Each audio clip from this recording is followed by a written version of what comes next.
వసంతవల్లరికి స్వాగతం.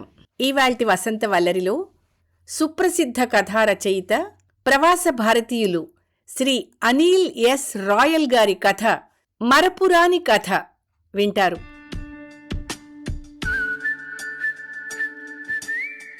గేటు తెరుచుకున్న శబ్దానికి ఆ వృద్ధ దంపతులిద్దరూ తలెత్తి చూశారు.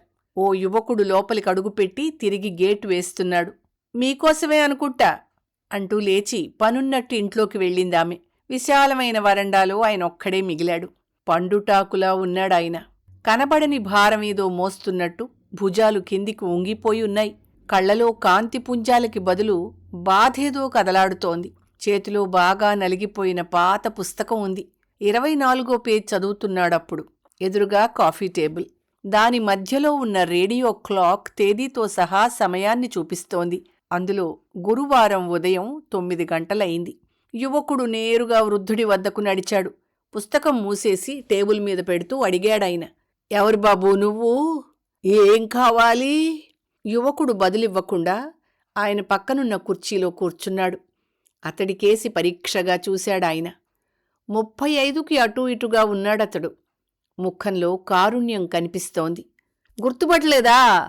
10 క్షణాల తర్వాత కూడా అలాగే పరికించి చూస్తున్న ఆయన్ని అడిగాడతడు చిరునవ్వుతో.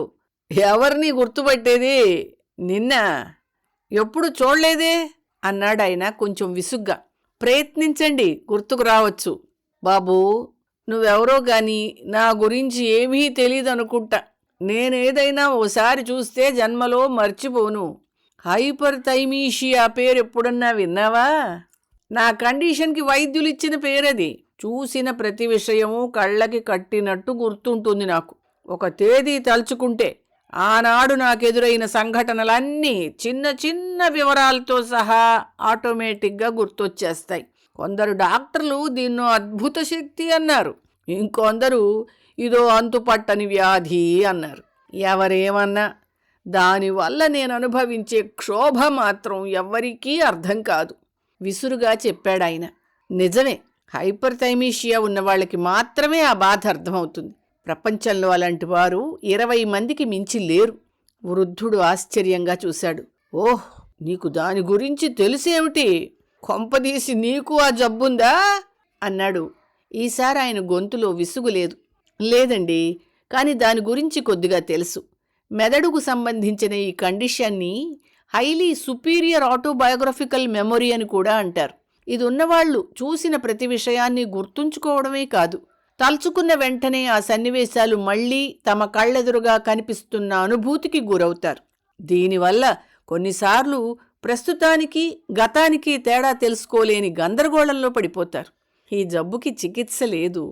ఇది ముదిరే కొద్దీ రోగులు అదే పనిగా పాత సంఘటనలేవో తలుచుకుంటూ అవి కలగజేసే భావోద్వేగాలు మళ్లీ మళ్లీ అనుభవిస్తూ బతుకుతూ ఉంటారు.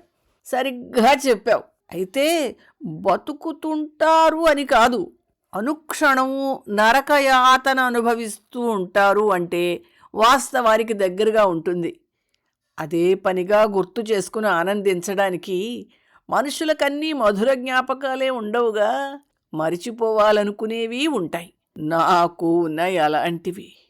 ఎన్నో కాదులే, ఒకే ఒకటి. కానీ ఆ శక్తి మాత్రం పైవాడు నాకివ్వలేదు. మీకందరికీ పాతబడే కొద్దీ గతపు జ్ఞాపకాలు మసకబారుతాయి. కానీ నా జ్ఞాపకాలెప్పుడూ పచ్చిగానే ఉంటాయి, పదునుగా గుచ్చుకుంటూనే ఉంటాయి. పాతర వేయాలనుకునే గతంలో పదే పదే జీవించడం ఎంత నరకమో ఊహించగలవా? వృద్ధుడి గొంతు బొంగురుపోయింది. వదలని జ్ఞాపకపు నీడేదో కమ్ముకున్నట్టు ఆయన ముఖం వేదనాభరితమైంది. యువకుడి వదనంలో సానుభూతి కవళికొకటి కదలాడింది. మంద్రమైన స్వరంతో మెల్లిగా అన్నాడు. పంచుకుంటే సంతోషం రెట్టింపు, బాధ సగము అవుతాయంటారు కదా, ఆ పని చేసుండాల్సింది. వృద్ధుడు గొంతు పెగిల్చి గొణుక్కుంటున్నట్టు చెప్పాడు. నిజమే, చేసిన పాపం చెప్పుకుంటే పోతుందో లేదో, భారం మాత్రం తగ్గొచ్చు. కానీ ఎవరికి చెప్పను? నా కోసం ప్రాణమిచ్చే భార్య ఉంది. రత్నాల్లాంటి పిల్లలిద్దరున్నారు. మంచి స్నేహితులున్నారు. కానీ ఎవ్వరికీ చెప్పుకోలేను. ఎందుకు? వాళ్ళ దృష్టిలో నేను మచ్చలేని మనిషిని కాబట్టి. నా తప్పు బయటపెట్టి తప్పుడు మనిషినయ్యే ధైర్యం లేక ఎన్నాళ్ళు నాలోనే దాచుకున్నా. 72 నాకు. ఇక ఎన్నాళ్ళో ఉండను. పోయేలోగా ఎవరితోనన్నా పంచుకోకపోతే ఈ బరువంతా నాకు తోడుగా సమాధిలోకొస్తుందనే ఊహ భయపెడుతోంది. కానీ నా భార్యకు జరిగింది తెలిస్తే గుండె పగులుతుంది. అందుకే చెప్పేది మధ్యలో ఆపేసి యువకుడి వైపు చూస్తూ అన్నాడాయన. ఇదంతా నీకెందుకు చెప్తున్నానో తెలీదు. ఆప్తమిత్రులతోనూ పంచుకోని సంగతులివి. ఓ కొత్తవాడితో చెప్తున్నానంటే ఆశ్చర్యంగా ఉంది. యువకుడు చిరునవ్వుతో అన్నాడు. నన్ను చూస్తే వేరెవరన్నా గుర్తొచ్చారేమో. బహుశా మీరు మర్చిపోవాలనుకునే ఆ గతానికి చెందినవారు. అది వదిలేయండి. కొన్ని సంగతులు దగ్గర వారితో చెప్పుకోవడానికి ఏవో మొహమాటాలు అడ్డు రావచ్చు. కానీ కొత్త వారితో ఆ సమస్య ఉండదు కదా. ఎటూ మొదలుపెట్టారు కాబట్టి మొత్తం చెప్పేయడానికి మీకు అభ్యంతరం లేకపోతే వినడానికి నేను సిద్ధం. వృద్ధుడు అనుమానంగా చూస్తూ అన్నాడు. అసలింతకీ ఎవరు నువ్వు? ఎందుకొచ్చావు ఇక్కడికి? అది చెప్పకుండా నన్ను మాటల్లో పెట్టి చాలా మాట్లాడించేశావు ఇప్పటికే. చెప్పు, ఎవరు నువ్వు? నా గురించి చెప్పేస్తే ఇక నేను కొత్తవాడిని ఎలా అవుతాను? అప్పుడు ఇక మీ భారం పంచుకోలేరు. కాబట్టి నా సంగతి వదిలేసి మీ గుట్టు విప్పండి ముందు. తర్వాత నేనెవరినో చెప్తాను. మీ రహస్యం నా వద్ద భద్రంగా ఉంటుందని హామీ ఇస్తున్నాను. ఏమంటారు? తలగోక్కున్నాడాయన. తర్వాత దీర్ఘంగా ఆలోచించాడు. చివరికి తల విదిలిస్తూ చెప్పాడు. నువ్వనేది తర్కబద్ధంగా అనిపించటం లేదు గాని నిన్ను నమ్మొచ్చని నా మనసు చెప్తోంది. గట్ ఫీలింగ్ అంటారు చూడు, అదన్నమాట. వ్యాపారంలో కీలక సమయాల్లో చాలాసార్లు ఈ గట్ ఫీలింగే నన్ను గట్టెక్కించింది. ఇప్పుడు నా అంచనా తప్పదన్న నమ్మకంతో నా చీకటి గతం నీతో చెప్పాలని నిర్ణయించుకున్నాను. యువకుడు వినడానికి సిద్ధమైనట్టు కుర్చీలో ముందు కొంగి కూర్చున్నాడు. వృద్ధుడు గుండె నిండా గాలి పీల్చుకుని వదిలి చెప్పడం మొదలెట్టాడు. 30 ఏళ్ల పైమాటిది. నేను వ్యాపారంలో వరుస విజయాలు చవిచూస్తూ పైకెదుగుతున్న రోజులవి. డబ్బు, పరపతి, చక్కటి కుటుంబం, తోడుగా మంచివాడినన్న పేరు. నా తరంలో మంచివాడంటే మందు ముట్టనివాడు, పరకాంత పొందు కోరనివాడు, పేకాట రానివాడు. ఇప్పట్లో ఇవన్నీ మామూలైపోయి మంచితనానికి నిర్వచనం మారిపోయిందనుకో. అప్పటి లెక్కల ప్రకారం నేను మంచివాడినే. అందరికీ తలలో నాలుకలా ఉండేవాణ్ణి. ఎవరినీ నిందించేవాణ్ణి కాదు. వ్యాపారంలో నిజాయితీగా ఉండేవాణ్ణి. ఎరిగిన వాళ్లంతా నన్ను సంపూర్ణ మానవుడని కొనియాడేవారు. మొత్తం మీద చీకు చింత లేకుండా జీవితం సుఖంగా గడుస్తూ ఉండేది. అయితే అలవాటు పడితే సుఖం కూడా ముఖం మొత్తుతుంది కదా. అదే జరిగింది నా విషయంలో. అలాంటి పరిస్థితిలో ఎవరైనా ఏం చేస్తారో తెలుసా? మార్పు కోరుకుంటారు. దానికోసం ఏదైనా పిచ్చి పని చేయడానికైనా సిద్ధమవుతారు. పిచ్చి పని, ఎగ్జాక్ట్లీ అదే చేశా నేనప్పుడు. ఆ రోజు నేను గోవాలో ఉన్నాను. పగలంతా తీరిక లేకుండా ఒక వ్యాపార ఒప్పందం మీద పనిచేశాను. సాయంత్రానికి ఒప్పందం ఖరారైంది. నా వ్యాపారంలో అదో పెద్ద ముందడుగు. చాలా సంతోషకరమైన సందర్భం అది. నాకే కాదు, అవతలి పక్షానికి కూడా. ఇలాంటప్పుడు అందరూ కలిసి సెలబ్రేట్ చేసుకోవడం కద్దు. ఆ సాయంత్రం మా సెలబ్రేషన్ ఓ ప్రముఖ బార్లో జరిగింది. మందు ఏరులై పారింది. ఎప్పుడూ దాన్ని ముట్టని నాకు జీవితంలో మొదటిసారి ఆ రుచేదో చూడాలనిపించింది. ఈ ఒక్కసారే అనుకుంటూ ఓ గ్లాస్ పుచ్చుకున్నాను. తర్వాత ఇలాంటి పార్టీల్లో కొందరు మగాళ్ళు మందు దగ్గరే ఆగకుండా ఇంకా ముందుకు పోతారు. వాళ్ల కోసం వలపు వలలతో సిద్ధంగా ఉండే వారకాంతలకి కరువుండని ప్రదేశం అది. కానీ నా మనసులో నా భార్య తప్ప ఎవ్వరూ అడుగు పెట్టింది లేదు ఆ రేయి వరకు. ఆ వేళ నషాలో నా నరాలు వానరాలయ్యాయి. అప్పటికే కొన్నాళ్లుగా పిచ్చి పనేదో చెయ్యమని రెచ్చగొడుతున్న మనసుని అవి మూకుమ్మడిగా కమ్ముకున్నాయి. అలాంటి స్థితిలో ఉండగా ఓ అమ్మాయి 25 ఏళ్లుంటాయేమో చిలిపిగా పలకరించింది. "ఉమ్, ఆ బాపతే అని అర్థమైంది. మరో ఆలోచన లేకుండా ఆమె చెయ్యి అందుకున్నాను. ఎవ్వరూ గమనించకుండా ఆమెతో బయటికి జారుకున్నాను. కాసేపటి తర్వాత నా జీపులో ఇద్దరం కలిసి నా కాటేజీ దిశగా ప్రయాణిస్తున్నాం.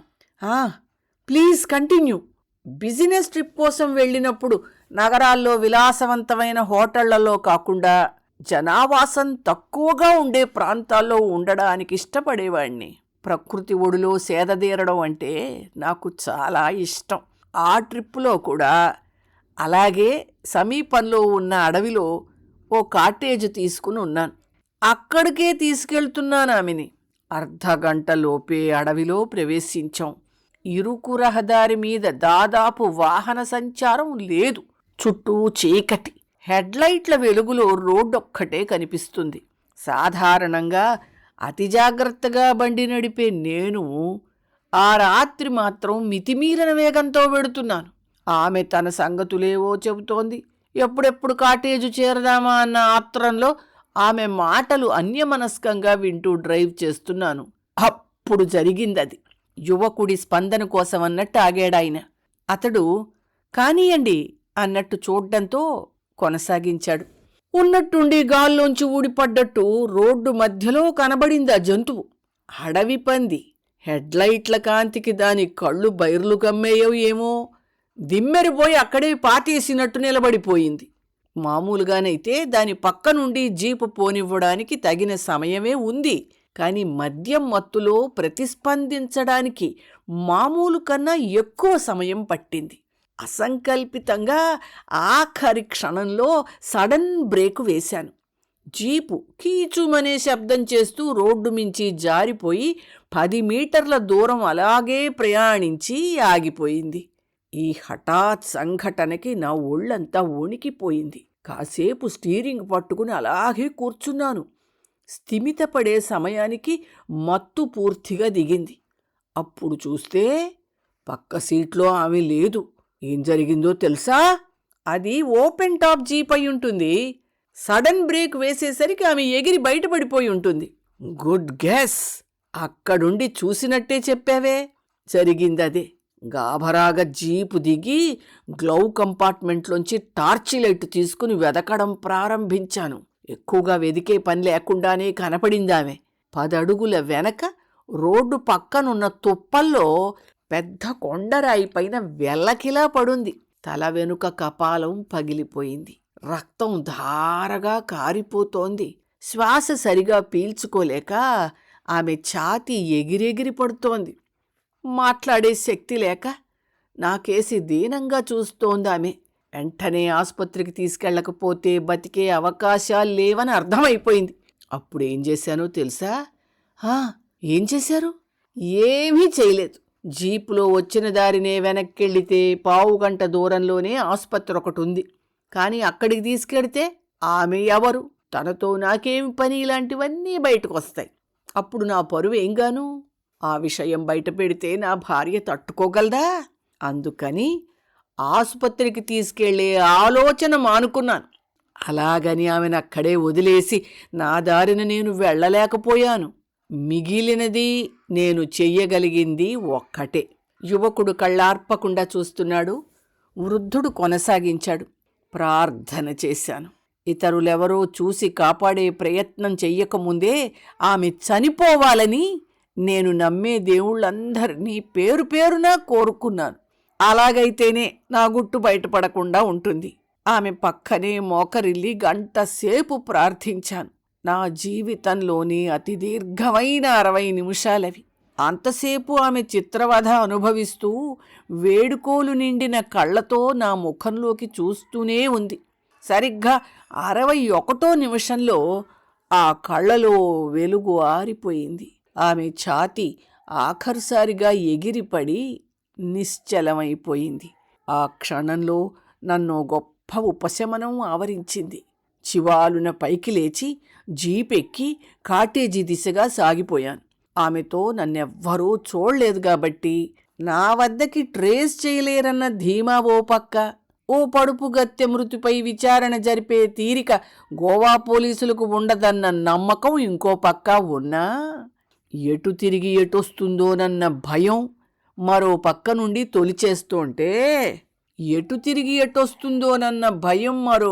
నుండి తొలిచేస్తుంటే ఆ రాత్రంతా నిద్ర లేకుండా గడిపి వెళ్ళిన పని పూర్తి కావడంతో మరుసటి రోజే గోవా నుండి వెనక్కి తిరిగి వచ్చేశాను.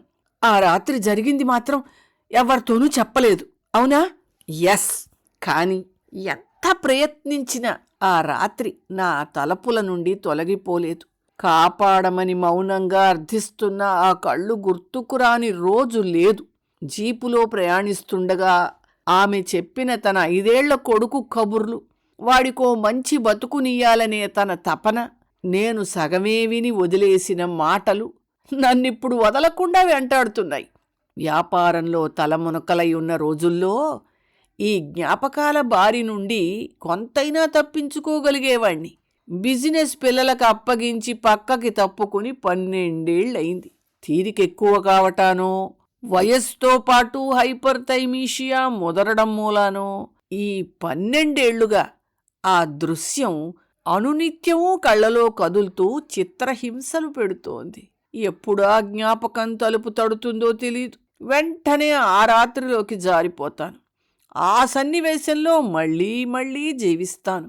ఆమె చివరి చూపులు గాజు పెంకుల్లా నా దేహాన్ని చీరేస్తున్నట్టుంటోంది. లోపల నరకయాతన అనుభవిస్తూ పైకి మాత్రం మామూలుగా కనబడడానికి ఎంత కష్టపడాలో ఊహించగలవా?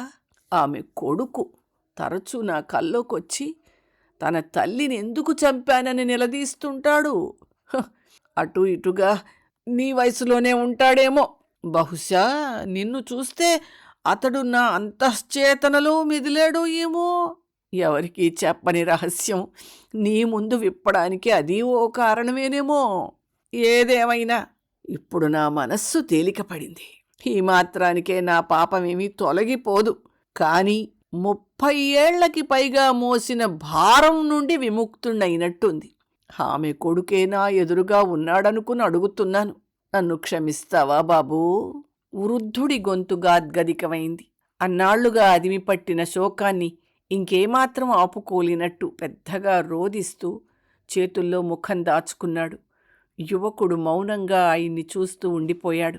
తేరుకున్నాక కన్నీళ్లు వేళ్లతో అద్దుకుంటూ అన్నాడాయన, ఇక నేను నిశ్చింతగా చనిపోవచ్చు.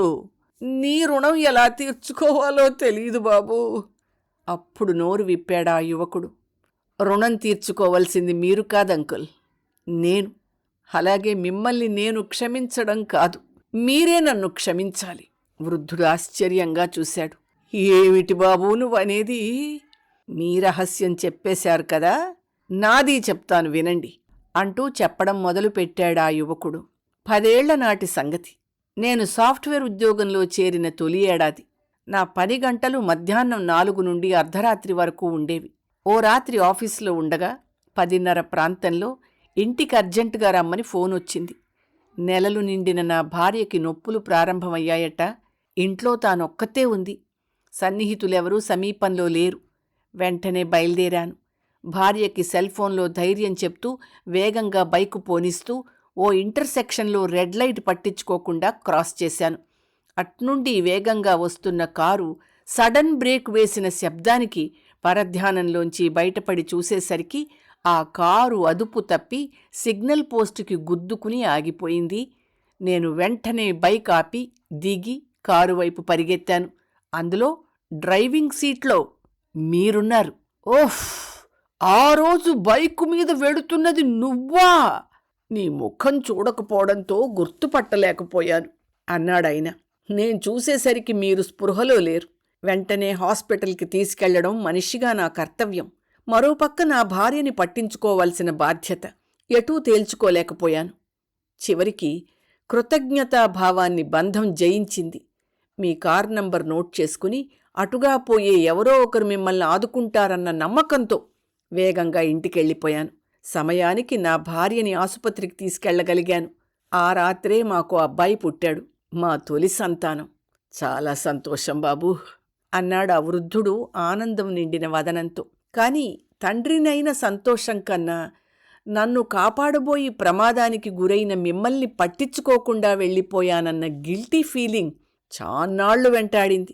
ఒకరోజు ఎలాగైనా మిమ్మల్ని కలిసి క్షమాపణ చెప్పాలనుకున్నాను. కార్ నంబర్ సాయంతో మీ అడ్రస్ తేలిగ్గానే సంపాదించగలిగాను. కాని ఆ తర్వాత కూడా మీకెదురుపడడానికి ధైర్యం చాలక కొన్ని సంవత్సరాలు తాత్సారం చేశాను. ఈలోగా నా కళ్ల ముందు పెరుగుతున్న కొడుకుని చూసినప్పుడల్లా మీరే కళ్లల్లో మెదిలేవారు. వాడో తండ్రి లేని బిడ్డగా మిగలకుండా ఉన్నాడంటే అది మీ వల్లనేనన్న గ్రహింపు నన్ను దహించి వేసేది. దాంతో ఇంకా ఆలస్యం చేయకుండా మిమ్మల్ని కలుసుకుని తీరాలన్న నిర్ణయానికొచ్చాను. తర్వాత చెయ్యెత్తి వారిస్తూ అన్నాడాయన, ఇహ చెప్పాల్సిన అవసరం లేదు బాబూ. నీ పరిస్థితిలో నేనున్నా అలాగే చేసేవాణ్ణి.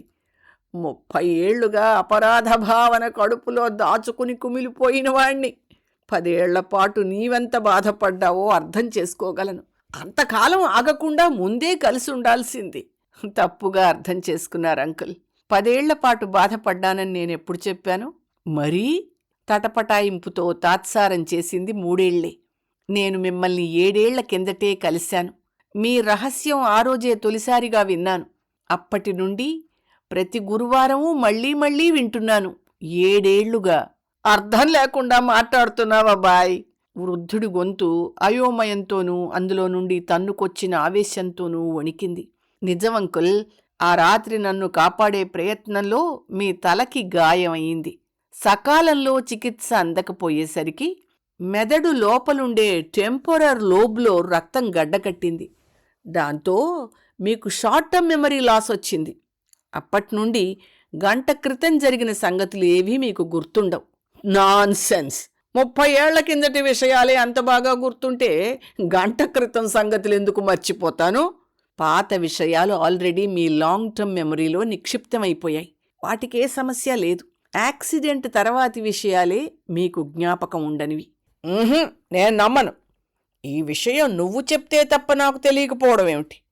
ఆహా, మీకు తెలుసు. మీ మతిమరుపుని ఎప్పుడూ ఎవరో ఒకరు గుర్తు చేస్తూనే ఉంటారు. కానీ కాసేపట్లో అది మర్చిపోతారు. కాబట్టి ఎప్పటికప్పుడు కొత్తే. మీ దుస్థితికి కారణం నేనేనండి. అందుకు ఎన్నిసార్లు క్షమాపణ కోరినా సరిపోదు అంటూ యువకుడు ఆయన చేతులు పట్టుకున్నాడు. ఆయనేమీ మాట్లాడకుండా శూన్యంలోకి చూశాడు, ఏదో గుర్తు చేసుకోవడానికి విశ్వప్రయత్నం చేస్తున్నట్టు. సరిగ్గా అప్పుడే ఆయన భార్య ఇంట్లో నుండి వరండాలో అడుగుపెట్టింది, చేతిలో కాఫీ కప్పుతో. ఈవేళటి కబుర్లయిపోయాయా అని నవ్వు ముఖంతో కప్పు ఆ యువకుడి చేతికి అందించింది. వృద్ధుడామె కేసి బేలగా చూశాడు. ఇంకాసేపట్లో నేనిదంతా మర్చిపోతానా అన్నాడు శక్తిహీనమైన స్వరంతో. బదులుగా ఆమె ఆయన భుజం మీద చెయ్యి వేసి మృదువుగా నిమిరింది. ముగ్గురి మధ్య చాలాసేపు మౌనం రాజ్యమేలింది. యువకుడు కాఫీ తాగడం పూర్తిచేసి కప్పు కింద పెట్టి లేచి ఇక సెలవన్నట్టు ఆ దంపతుల కేసి చూశాడు. మీరిద్దరూ ఏం మాట్లాడుకుంటారో తెలియదు గాని వారానికో పూట నువ్వొచ్చి వెళ్ళిన కాసేపటిదాకా ఆయన ముఖంలో ఏదో ప్రశాంతత చూస్తాను బాబూ.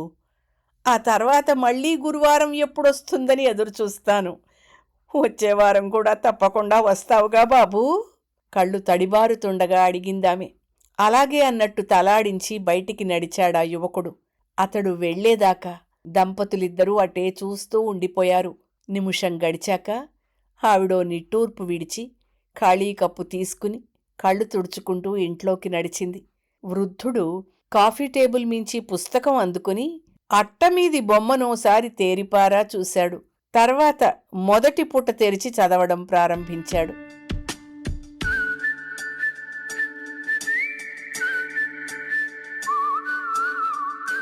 వసంతవల్లరిలో సుప్రసిద్ధ కథా రచయిత, ప్రవాస భారతీయులు శ్రీ అనిల్ ఎస్ రాయల్ గారి రచన మరపురాని కథ విన్నారు.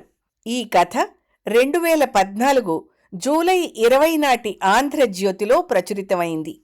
వసంతవల్లరిలో ఇవాల్టి కార్యక్రమం మీకు నచ్చిందని ఆశిస్తున్నాను. అందుకే లైక్ చేసి మీ మిత్రులకు బంధువులకు లింక్ను షేర్ చేసి మీ అమూల్యమైన అభిప్రాయాన్ని నాకు కామెంట్ బాక్స్లో తెలియచేయమని, వసంతవల్లరికి సబ్స్క్రైబ్ చేయమని విన్నవించుకుంటూ మీ వసంతలక్ష్మి అయ్యగారికి సెలవు మరి. Thank you. వసంతవల్లరి మిత్రులు, శ్రేయోభిలాషులు, వీక్షకులు, శ్రోతలు అందరికీ ఒక విజ్ఞప్తి.